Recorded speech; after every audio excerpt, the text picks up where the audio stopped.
नमस्कार प्यारे विद्यार्थियों, मैं सुशील कुमार, गणित प्राध्यापक, राजकीय वरिष्ठ माध्यमिक विद्यालय फतेहपुर, जिला कैथल।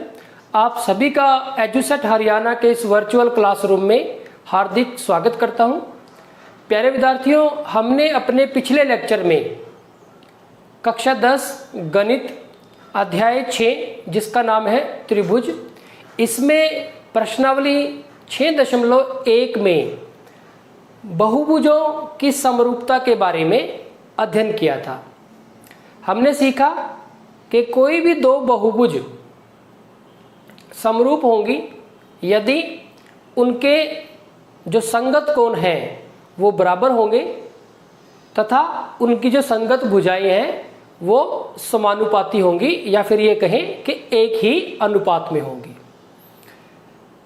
यदि हम ये बात दो त्रिभुजों पे लागू करें तो हम इसको इस तरह से कहेंगे कि दो त्रिभुजें समरूप होंगी यदि उनके संगत कोण बराबर होंगे तथा उनकी संगत भुजाएं समानुपाती होंगी। तो जैसे बहुभुजों की समरूपता का नियम है, क्योंकि त्रिभुज भी एक बहुभुज है, तो यही जो नियम है त्रिभुज पर भी लागू होता है।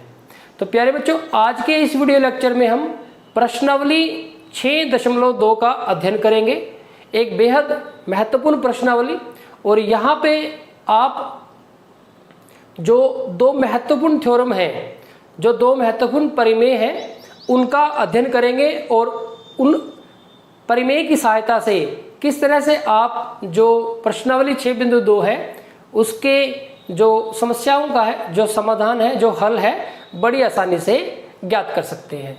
तो प्यारे बच्चों, सबसे पहले हम एक बेहद महत्वपूर्ण परिमेय जिसका नाम है आधारभूत समानुपातिकता परिमेय, इसको हम थेल्स परिमेय भी बोलते हैं, क्योंकि जो ये परिमेय है एक महान यूनानी गणितज्ञ थेल्स के नाम पर है, क्योंकि उन्होंने समान कोणिक त्रिभुजों के संदर्भ में एक महत्वपूर्ण तथ्य का प्रतिपादन किया था, जिसको आप इस परिमेय में अध्ययन करेंगे। तो आइए देखते हैं परिमेय 6.1 हमारी बुक में, हमारी पाठ्य पुस्तक में ये परिमेय 6.1 के नाम से है, और इसको परिभाषित इस तरह से किया गया है कि यदि किसी त्रिभुज की एक भुजा के समांतर अन्य दो भुजाओं को भिन्न भिन्न बिंदुओं पर प्रतिच्छेद करने के लिए एक रेखा खींची जाए तो ये अन्य दो भुजाएं एक ही अनुपात में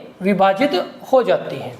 तो ये इसकी परिभाषा है, यानी कि हमें क्या सिद्ध करना है कि हमारे पास अगर कोई त्रिभुज है, जैसे हमने यहाँ पे त्रिभुज ले ली है ABC, इसमें किसी एक भुजा के समांतर कोई रेखा खींची जाए, जैसे हमने BC के समांतर एक रेखा खींची है, जो बाकी की दो भुजाएं कौन कौन सी, AD, AB और AC को दो भिन्न भिन्न बिंदुओं D और E पर प्रतिच्छेद करती है। तो इसमें कहा गया है कि ये जो दो भुजाएं हैं ये समान अनुपात में विभाजित होती हैं। तो ये जो AB और AC भुजा है वो समान अनुपात में विभाजित होगी, ये हमें सिद्ध करना है। तो प्यारे बच्चों, इस परिभाषा के हिसाब से अगर हम देखें तो हमें दिया गया है एक त्रिभुज ABC, एक त्रिभुज ABC है हमारे पास, जिसमें भुजा BC के समांतर एक रेखा खींची गई है। आप इसको ऐसे आगे बढ़ा सकते हैं कि ये हमारे पास हमने एक रेखा खींची है, जो कि जो त्रिभुज की अन्य दो भुजाएं हैं कौन कौन सी, AB और AC को क्रमशः D और E बिंदु पर काटती है या प्रतिच्छेद करती है, D बिंदु पर और E बिंदु पर प्रतिच्छेद करती है। तो ये हमें D और E बिंदु की ही जरूरत है, तो इस वजह से हमने इसको नहीं लिया था, तो यहाँ से हम इसको हटा सकते हैं। अब हमें सिद्ध करना है कि ये जो दो भुजाएं हैं वो समान अनुपात में विभाजित होती है, यानी कि AD बटे में DB बराबर है AE बटे में EC। तो ये हमें सिद्ध करना है। अब किसी भी परिमेय को सिद्ध करने के लिए हमें कुछ रचना करनी होती है, तो यहाँ पे हम क्या रचना करेंगे,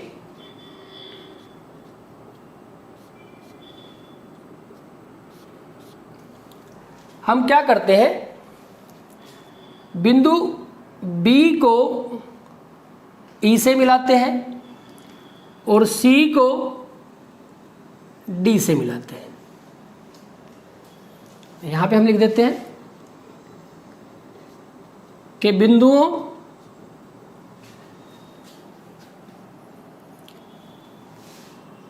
बी को ई तथा सी को डी से मिलाएंगे। एक तो ये हमने काम किया यहां पे। इसके साथ साथ डी से एक लंब खींचा AC पे। डी से हमने एक लंब खींचा है AC पे और इसी तरह से E से एक लंब खींचा है AB पर। तो यहां पे हम लिखते हैं कि D से जो लंब खींचा है उसको DM, जो AB पे यहां पे M बिंदु पर मिलता है, तो DM लंब, ये लंब के लिए साइन है, तथा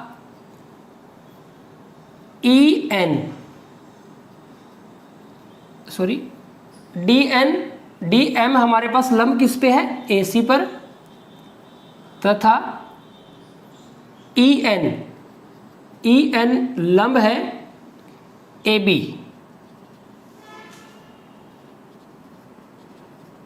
खींचिए। तो ये हमने लंब खींच दिए। तो ये हमने यहाँ पे रचना की है। अब इसके बाद इसका प्रूफ के क्या स्टेप होंगे, इसका प्रूफ देखते हैं। उसको हम प्रूफ या फिर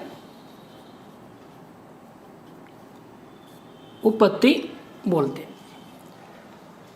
अब प्यारे बच्चों, इसके लिए आप सबसे पहले आपको पता होना चाहिए कि कोई भी जो त्रिभुज है,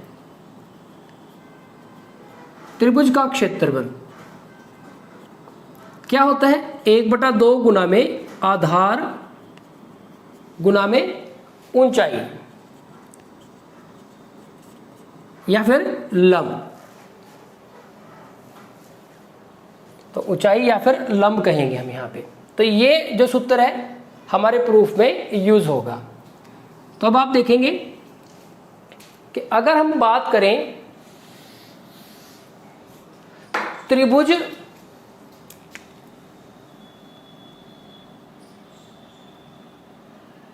AD और E की, त्रिभुज ADE, तो हम लिखेंगे कि त्रिभुज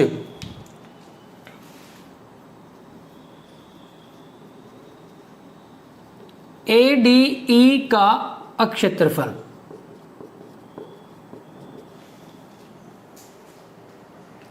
इसको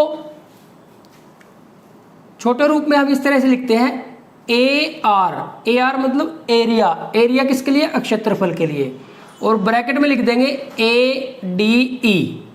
तो इसका अर्थ यह होगा कि त्रिभुज ADE का क्षेत्रफल क्या होगा? 1/2 गुना में, देखो अब यहां पे ये त्रिभुज है, अब यहां पे हम इसको आधार ले रहे हैं, AD को हमने आधार लिया, AD गुना में लंब। देखो AD पर लंब कौन है? ये है, AD पर लंब है EN, ये AD और इस पर लंब है EN, ये EN। तो यहां पे हमने क्या, किसका क्षेत्रफल निकाल लिया? त्रिभुज ADE का क्षेत्रफल निकाल लिया। इसी प्रकार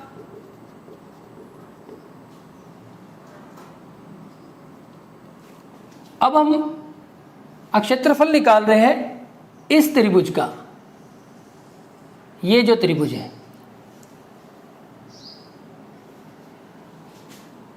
त्रिभुज BDE का क्षेत्रफल, त्रिभुज BDE इसका क्षेत्रफल 1/2 गुना में देखो ये हम इसको BD को हम क्या ले रहे हैं, DB को कह लो या BD को कह लो, एक ही बात है। DB को हम आधार मान रहे हैं, DB ये हमारे पास आधार गुना में लंब। अब आप देखेंगे कि जब DB को हमने आधार माना है तो इस आधार को पे लंब कहाँ है, देखो आप आगे जाएंगे, जब यहां से इसको आगे प्रोड्यूस करेंगे तो ये हमारे पास लंब मिलेगा EN।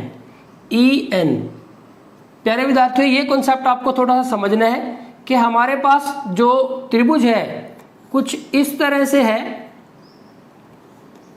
आप उसको ऐसे समझें कि ये जो त्रिभुज है हमारे पास कुछ इस तरह से है, तो इसका जो हमें लंब मिलेगा, इसको जो आधार है इसको आगे बढ़ाने से मिलेगा, यहां पे मिलेगा। तो ऐसे ही हमारे पास त्रिभुज है, तो इस त्रिभुज में देखो आधार हमने क्या लिया है, DB। तो DB पे लंब आपको देखना है, तो इसको आगे प्रोड्यूस करेंगे, जब आगे बढ़ाएंगे हम तो यहाँ पे देखो ये लंब का निशान है हमारे पास, तो ये लंब हो गया हमारे पास EN। तो ये आपने थोड़ा ध्यान रखना है। तो यहाँ पे हम पहुंच गए। अब आप देखेंगे इन दोनों से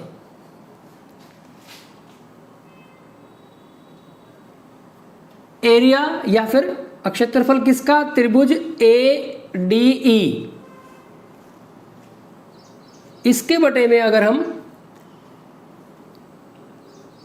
त्रिभुज BDE का क्षेत्रफल करें तो हमें देखो क्या मिलेगा, हमें मिल जाएगा देखो 1/2 गुना में AD गुना में EN बटे में 1/2 गुना में DB गुना में EN। अब 1/2 के साथ ये 1/2 कैंसिल और EN के साथ ये EN कैंसिल, तो हमारे पास आ गया एरिया या फिर क्षेत्रफल त्रिभुज। यहाँ पे त्रिभुज लिखने की जरूरत नहीं है क्योंकि ये हमारे पास 3 बिंदु है, तो इससे हमें त्रिभुज ही मिलेगी। तो आप इसको सिंपल एरिया इस तरह से लिखें, ADE बटे में एरिया BDE, ये किसके बराबर आ गया, AD बटे में DB के। इसको आप समीकरण 1 मान लें। प्यारे बच्चों, ठीक इसी प्रकार अगर हम बात करें त्रिभुज ADE,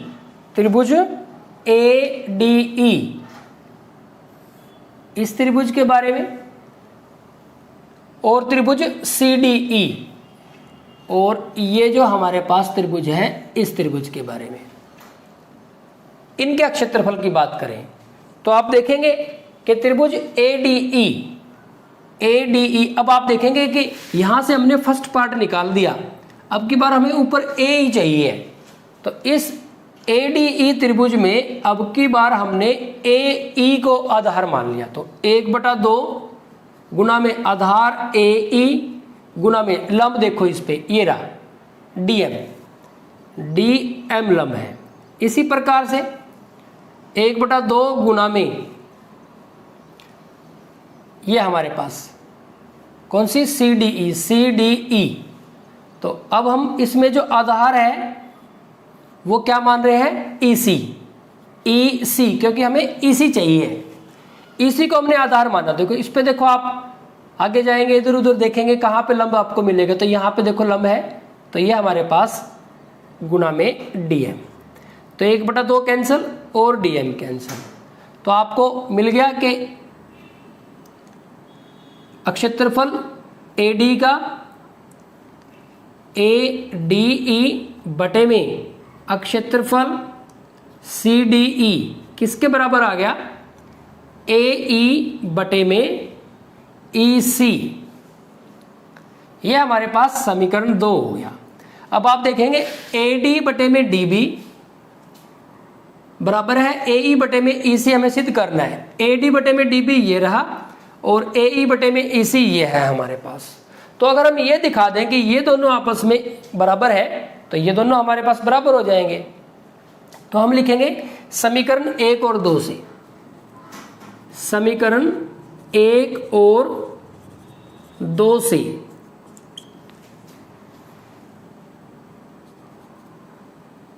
एरिया है ADE का बटे में एरिया BDE बराबर एरिया CDE बटे में एरिया,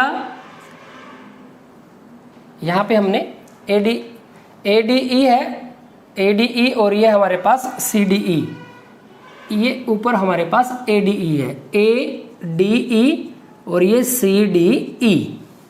ये हमने लिख दिया कि ये दोनों जो है हमारे पास समीकरण 1 और 2 से त्रिभुजों के क्षेत्रफल के जो दोनों अनुपात हैं वो बराबर है। अब उसका रीजन देखें, ये तो ADE त्रिभुज का क्षेत्रफल है और ये भी ADE त्रिभुज का क्षेत्रफल है, ये दोनों तो बराबर है। तो ये वाला पार्ट और ये वाला पार्ट इक्वल कब होगा, बराबर कब होंगे, जब BDE त्रिभुज का क्षेत्रफल और CDE त्रिभुज का क्षेत्रफल बराबर होंगे। अब आप देखें त्रिभुज BDE, इस त्रिभुज की बात हो रही है, ये जो त्रिभुज है, और दूसरी त्रिभुज है CDE, दूसरी त्रिभुज हमारे पास ये है CDE, एक तो ये होगी और एक हमारे पास ये होगी। अब आप देखें कि जो DE है वो दोनों में आया है, DE इसमें भी है और DE इसमें भी है, और BC और DE समांतर है, BC और DE समांतर है। तो ये क्योंकि यही हमारे पास किसी एक भुजा के समांतर, त्रिभुज की एक भुजा के समांतर हमें एक रेखा खींचनी थी, तो यानी कि हमारे पास DE समांतर है किसके, BC के। तो यहाँ पे हमारे पास क्या हो गया कि दो समांतर रेखाओं के बीच में हमें दो त्रिभुज मिले जिनका आधार एक ही है, कौन सा, DE। तो इसका मतलब दोनों त्रिभुजों का क्षेत्रफल बराबर होगा। तो यहां पे क्या नियम, एक ही आधार तथा समांतर रेखाओं के बीच के त्रिभुजों का क्षेत्रफल बराबर होता है,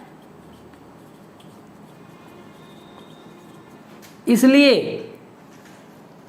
क्या आ जाएगा हमारे पास कि जो एरिया है किसका,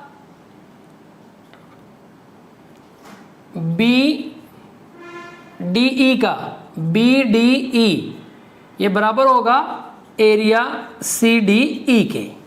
अब ये बराबर होगा, इसका मतलब ये दोनों बराबर है, तो हमने ये बराबर लिखा था, उसके लिए हमने ये कारण दे दिया इसका कि इसके बेस पे ये हमारे पास आपस में बराबर है, इस नियम के हिसाब से बराबर है। अब देखो ये अगर आपस में बराबर है, दोनों की लेफ्ट साइड बराबर है तो दोनों की राइट साइड भी बराबर होगी। तो अतः हम कह सकते हैं कि जो AD है बटे में DB वो किसके बराबर है, AE बटे में EC। तो ये हमारे पास सिद्ध हो जाता है कि जो दो भुजाएं हैं वो समान अनुपात में विभाजित होती हैं। तो प्यारे बच्चों ये हो गया हमारे पास आधारभूत समानुपातिकता परिमेय। ये एक बेहद महत्वपूर्ण परिमेय है जो प्रश्नावली 6.2 के जो ज़्यादातर क्वेश्चन है, इस परिमेय से हमें जो परिणाम मिलता है उसकी सहायता से आप बड़ी आसानी से हल कर सकते हैं। आइए एक उदाहरण से समझते हैं कि किस तरह से हम आधारभूत समानुपातिकता का परिमेय का प्रयोग करके जो प्रश्नावली 6.2 है उसकी समस्याओं का हल कर सकते हैं। तो यहाँ पे हमारे पास एक हमने उदाहरण लिया है कि नीचे दी गई आकृति में DE BC के समानांतर है, EC का मान ज्ञात कीजिए। तो हमें EC का मान ज्ञात करना है। तो यहाँ पे हमें एक त्रिभुज दी हुई है, त्रिभुज ABC, इसमें जो DE है वो BC के समांतर है, हमें EC का मान ज्ञात करना है। अब आप देखें, क्योंकि DE समांतर है किसके, BC के, क्योंकि DE समांतर है BC के, इसलिए हम यूज कर सकते हैं आप क्योंकि के लिए यहाँ पे इस तरह से लगा सकते हैं। इसलिए आधारभूत समानुपातिकता प्रमेय के अनुसार, तो ये जो अन्य दो भुजाएं हैं वो समानुपात में विभाजित होंगे। क्या होगा इसका मतलब, AD बटे में DB, AD बटे में DB किसके बराबर होगा, AE बटे में EC। अब AD का मान हमारे पास कितना है 1.5, DB का मान हमारे पास 3 सेंटीमीटर, AE का मान हमारे पास 1 सेंटीमीटर और EC का मान हमें ज्ञात करना है। EC इसका मान हमें ज्ञात करना है। तो आप चाहे तो EC का मान कुछ मान सकते हैं कि माना EC बराबर है x सेंटीमीटर, तो यहाँ पे EC की जगह पे आप x लिख देंगे। अब आप आर पार गुना कर दें तो 1.5 गुना में x बराबर है 3 गुना में 1, तो 1.5 गुना में x बराबर है 3 एकम तो 3 ही होगा। तो x का मान हमारे पास कितना आ जाएगा, ये 1.5 इसके बटे में आ जाएगा, 3 और बटे में 1.5। वैसे तो ये 1.5 का जो डबल है वो 3 ही होगा, दुगना 3 ही होगा। फिर भी अगर आप यहाँ से दशमलव हटाते तो इस जगह पे हम 10 लगा देते हैं। अब 5 दूनी 10, 5 3 15 और 3 एकम 3, तो यहाँ से तो हमारे पास कैंसिल हो जाते हैं, तो हमारे पास x आ जाता है 2। तो इसलिए हम लिख सकते हैं कि जो EC है वो कितना है 2 सेंटीमीटर। तो ये हमारे पास इसका आंसर आ जाएगा। तो प्यारे बच्चों, इस तरह से आप आधारभूत समानुपातिकता प्रमेय का प्रयोग करके समस्याओं को हल कर सकते हैं। प्यारे विद्यार्थियों, प्रश्नावली 6.2 के लिए एक और महत्वपूर्ण प्रमेय है जो कि आधारभूत समानुपातिकता प्रमेय का विलोम है। तो आइए देखते हैं प्रमेय 6.2।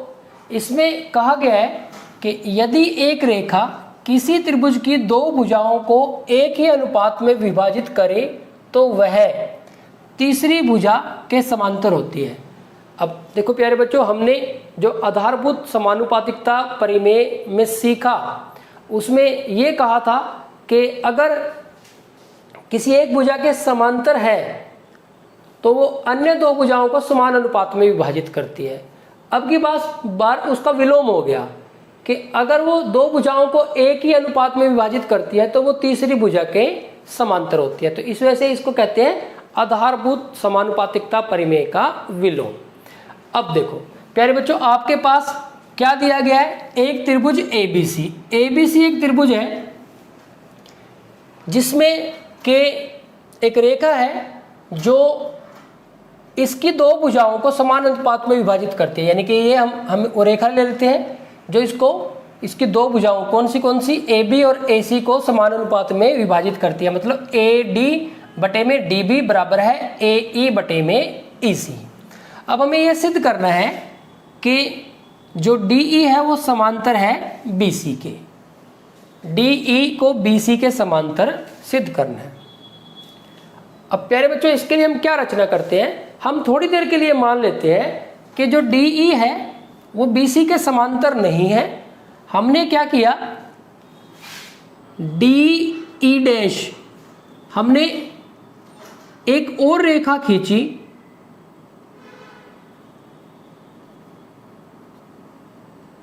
जिसमें DE डैश समांतर BC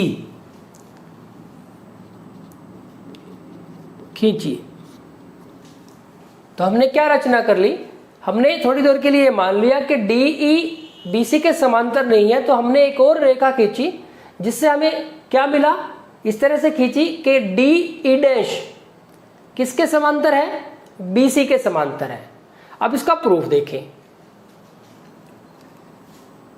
क्योंकि DE डैश समांतर है BC के, इसलिए आधारभूत समानुपातिकता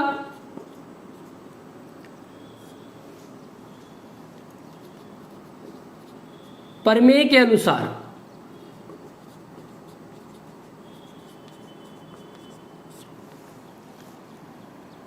आधारभूत समानुपातिकता प्रमेय कहता है कि अगर एक भुजा के समांतर है तो वह अन्य दो भुजाओं को समान अनुपात में विभाजित करेगी। इसका क्या मतलब हो गया? AD बटे में DB, AD बटे में DB बराबर है AE डैश, ध्यान रखेंगे, AE डैश बटे में E dash C, E dash C। अब देखो अगर हम इसके साथ इसको कंपेयर करें, हम यहां पे लिख लेते हैं कि लेकिन AD बटे में DB किसके बराबर है? AE बटे में EC। अब इन दोनों से ये हमने कहां से लिखा? समीकरण 1 मान लेते हैं जो हमारे पास दिया गया है, और इसको समीकरण 2 मान लेते हैं। समीकरण 1 को हमने दोबारा लिख दिया। अब आप इन दोनों समीकरणों से देखेंगे कि समीकरण 1 और 2 से, समीकरण 1 और 2 से आप देखें हमारे पास क्या आ गया? AE डैश बटे में E डैश C किसके बराबर आया? AE बटे में EC। अब देखो क्या कह रहा है कि AE डैश बटे में E डैश C और AE बटे में EC बराबर है। इसका मतलब ये तभी संभव है जब E डैश और E एक ही जगह पे हो, यानी कि E डैश E के ऊपर ही हो,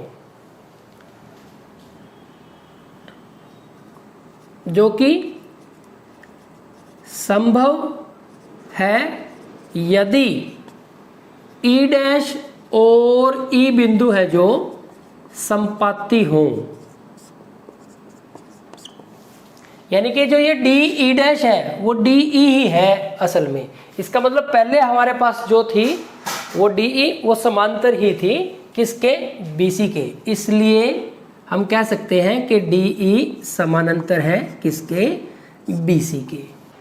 प्यारे विद्यार्थियों, आइए देखते हैं कि किस तरह से हम आधारभूत समानुपातिकता परिमेय के विलोम का प्रयोग करके प्रश्नावली 6.2 की समस्याओं का हल कर सकते हैं। तो यहाँ पे हमने एक उदाहरण लिया है, इसमें हम आधारभूत समानुपातिकता परिमेय के विलोम का प्रयोग करके जो भी इसमें पूछा गया है उसको हम सिद्ध करेंगे। तो यहाँ पे हमारे पास उदाहरण है कि दी गई आकृति में PS बटे में SQ, PS बटे में SQ बराबर है PT बटे में TR, PT बटे में TR तथा कोण PST, कोण PST बराबर है कोण PRQ, PRQ, PST ये वाला कोण, और किसके बराबर है? PRT, PRQ, PRQ इसके बराबर है। सिद्ध कीजिए कि त्रिभुज PQR एक समद्विबाहु त्रिभुज है। तो ये हमें सिद्ध करना है कि जो त्रिभुज PQR एक समद्विबाहु त्रिभुज है, यानी कि इस त्रिभुज की दो भुजाएं बराबर हैं। अब देखो इसको सिद्ध करने के लिए हम जो दिया हुआ है उसको लेकर चलते हैं। इसके हल की बात करें हम तो इसमें दिया गया है, वो हम लिख लेते हैं जो दिया गया है। इसमें दिया गया है हमारे पास त्रिभुज PQR में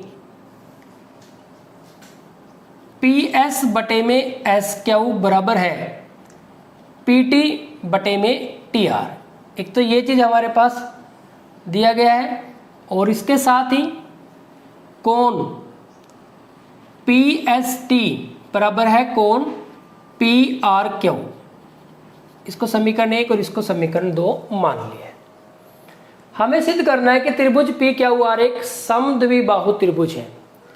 अब इसको देखते हैं कैसे करेंगे। त्रिभुज, इसका प्रूफ देखते हैं हम किस तरह से करेंगे। तो हम यहां पे लिखते हैं कि त्रिभुज PQR में, त्रिभुज PQR में PS बटे में एस क्यू, पी एस बटे में एस क्यू बराबर है पी टी बटे में टी आर, पी टी बटे में टी आर। इसलिए हमारे पास क्या होगा, एस टी समांतर होगी क्यू आर के। कारण आधारभूत समानुपातिकता प्रमेय के विलोम के अनुसार हमें पता है कि अगर दो भुजाएं समानुपात में है तो जो रेखा समानुपात में विभाजित करती है वो तीसरी भुजा के समांतर होती है। तो हमारे पास एस टी समांतर होगी क्यू आर के। अब देखो, अगर एस टी क्यू आर के समांतर है तो ये वाला जो कोण है इस वाले कोण के बराबर होगा। तो हम लिख सकते हैं कि कोण पी एस टी, कोण पी एस टी बराबर है कोण पी क्यू आर, कोण पी क्यू आर। कैसे कोण है ये समांतर रेखाएं हैं, ये हमारे पास तिर्यक रेखा है, तो ये संगत कोण है, संगत कोण। लेकिन जो कोण पीएसटी है, जो कोण पीएसटी है वो किसके बराबर है, पी आर क्यू के। कोण पी आर क्यू के बराबर है, दिया गया है या दिया है। अब आप इन दोनों से क्या कंक्लूजन निकालेंगे कि ये पीएसटी है, ये भी पीएसटी, अगर ये बराबर है तो ये भी बराबर होंगे। तो इसलिए हम कह सकते हैं कि कोण पी क्यू आर बराबर है कोण पी आर क्यू।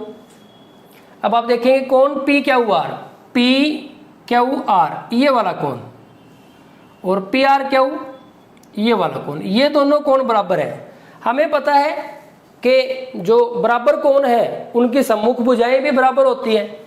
तो पी क्यू आर के जो सम्मुख है वो हमारे पास पी आर है, पी आर, और पी आर क्यू के सम्मुख हमारे पास पी क्यू है।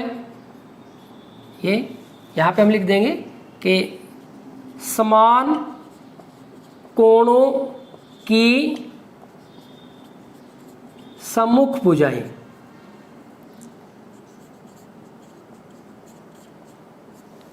अब यही तो हमें सिद्ध करना था कि दो भुजाएं बराबर है, तो पी क्यू और पी आर बराबर होगी।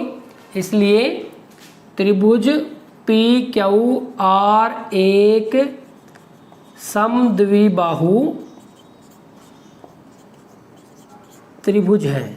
तो यही हमें सिद्ध करना था, तो ये हमने सिद्ध कर दिया। तो प्यारे बच्चों, इस तरह से आप जो आधारभूत समानुपातिकता प्रमेय का विलोम है उसका प्रयोग करके समस्याओं को हल कर सकते हैं। तो प्रश्नावली 6.2 में सारे ही प्रश्न, जितनी भी समस्याएं हैं वो या तो आधारभूत समानुपातिकता प्रमेय से संबंधित है या फिर आधारभूत समानुपातिकता प्रमेय के विलोम से संबंधित है। तो इन प्रश्नों को अगर आपने आधारभूत समानुपातिकता प्रमेय उसका जो किस तरह से हम उसका प्रयोग करेंगे और इसके विलोम और उसका प्रयोग किस तरह से करेंगे इसको समझ लिया ठीक ढंग से, तो आप प्रश्नावली 6.2 के सारे प्रश्नों को बड़ी आसानी से हल कर सकते हैं। तो प्यारे बच्चों, आज के इस वीडियो लेक्चर में इतना ही।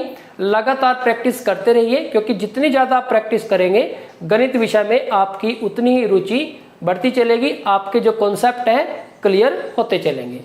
Thank you very much.